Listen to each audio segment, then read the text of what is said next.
اعوذ باللہ من الشیطان الرجیم بسم اللہ الرحمن الرحیم۔ اس سورہ مبارکہ کو الصلاح قرار دیا گیا ایک حدیث میں۔ اس کا جو اسلوب ہے وہ دعا کا ہے، اور دعا کے ساتھ اس کی جو مناسبت ہے، اور پھر اسی کی وجہ سے ہماری نماز کا یہ جزو لا ینفک بنا دیا گیا۔ بلکہ ایک حدیث جو میں آپ کو سناؤں گا اس میں اسی کو نماز قرار دیا گیا، الصلاح یہی ہے۔ ویسے وہ حدیث مبارک موجود ہے، من لم یقرأ بفاتحۃ الکتاب لا صلاۃ لمن لم یقرأ بفاتحۃ الکتاب، جو شخص سورہ فاتحہ کی تلاوت نہیں کرتا اس کی کوئی نماز نہیں۔ اس کے حوالے سے بھی ہمارے ہاں دو مسلک ہیں، ذکر صرف اس لیے کر رہا ہوں کہ آپ کے علم میں ہو، ان میں کوئی بنیادی فرق نہیں ہے۔ کسی بھی ایک رائے کا انسان قائل اور حامل ہو سکتا ہے بغیر اس کے کہ دوسرے کو بالکل غلط قرار دے، بلکہ یہ کہ اس کے لیے بھی گنجائش اپنے ذہن میں اور اپنے دل میں رکھے۔ اور دوسری آیت یہ ہے کہ اس کا حصہ نہیں ہے۔ اسی اعتبار سے یہ کہ یہ سورہ مبارکہ نماز میں پڑھی جانی ضروری ہے، لا صلاۃ لمن لم یقرأ بفاتحۃ الکتاب۔ البتہ یہ اختلاف ہے، یہ بات جو میں ذکر کر رہا تھا جو ذہن سے نکل گئی، کہ آیا مقتدی جو ہے امام کے پیچھے کھڑا ہو کر جب نماز پڑھ رہا ہو تو کیا اس صورت میں بھی اس کے لیے لازم ہے کہ سورہ فاتحہ پڑھے؟ اس میں دو رائے ہو گئی، بلکہ تین۔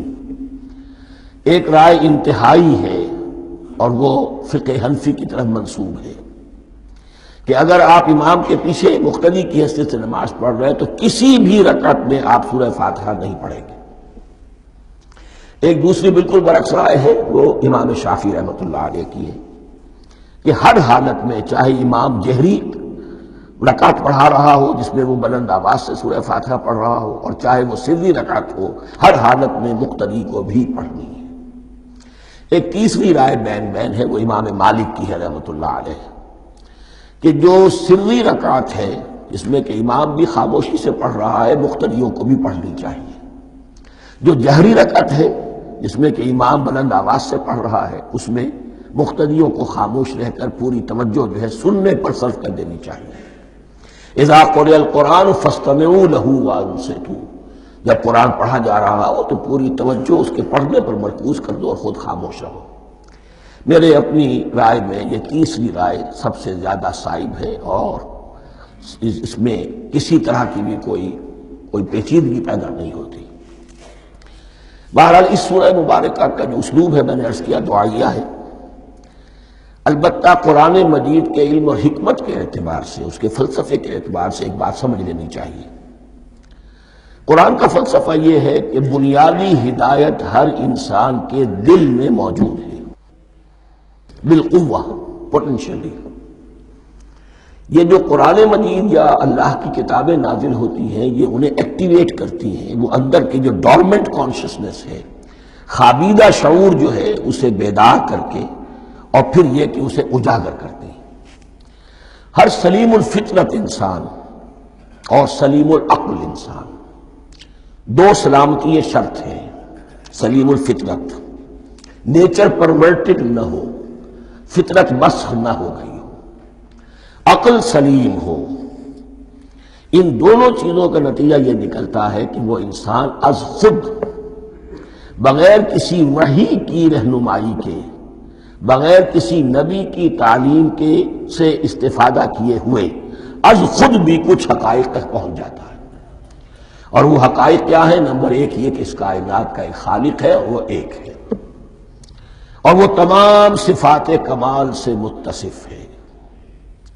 نمبر دو یہ کہ انسان کی زندگی صرف یہ زندگی نہیں ہے، بلکہ ایک اور زندگی ہے کہ جس میں اس زندگی کے اعمال کے نتائج برآمد ہوں گے۔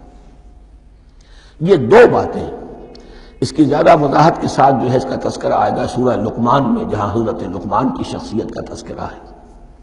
لیکن یہاں صرف یہ بات سمجھ لیجئے کہ قرآن کا فلسفہ یہ ہے کہ ہر انسان میں، ہر فرد نوع بشر میں جو اپنی ولادت کے وقت مسلم ہوتا ہے، حضور کی حدیث ہے کل مولود یولد علی الفطرہ ابواہ یحودانہ او ینصرانہ او یمجسانہ، ہر بچہ نوع انسانی کا فطرت اسلام پر پیدا ہوتا ہے، وہ فطرت کے اندر وہ ہدایت ودیت ہے۔ اب اگر وہ فطرت بس نہیں ہوئی اور عقل جو ہے وہ صحیح رخ پر کام کر رہی ہے تو ان دو حقائق تک وہ انسان خود پہنچ جائے گا. لیکن ان دونوں حقائق تک پہنچنے کے بعد اب وہ دست بستہ دعا کرے گا کہ اے رب اب مزید ہدایت تو مجھے عطا فرما. ایک تو یہ کہ میں کیا کروں کیا نہ کروں، میری عقل اس میں ٹھوکر کھا سکتی ہے. میں کسی اچھی چیز کو بری سمجھ سکتا ہوں، کسی بری کو اچھی سمجھ سکتا ہوں.